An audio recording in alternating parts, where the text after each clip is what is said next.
के साँच्चै टोखा एरियामा 3 आना जग्गा नभएकै हो त अथवा मेरो भिडियो जोसम्म पुग्न पर्ने हो नपुग्या हो। यदि तपाईँहरू टोखा एरियामा 3 आना जग्गा बेच्ने सोच्दै हुनुहुन्छ अथवा ब्याङ्किङ लोन पर्नु भएको छ, समस्यामा पर्नु भएको छ भने मलाई तुरुन्तै कन्ट्याक्ट गर्नुहोस् है साथीहरू।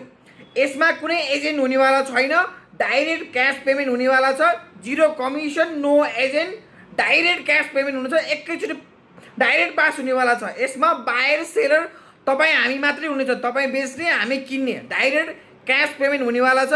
तपाईँहरू पनि पक्कै पनि टोखा एरियामा 3 आना जग्गा बेच्ने सोच्दै हुनुहुन्छ भने यो भिडियो ध्यान दिएर सुन्नु होला साथीहरू। तुरुन्तै मलाई स्क्रिनमा दिएको नम्बरमा कन्ट्याक्ट गर्नु होला।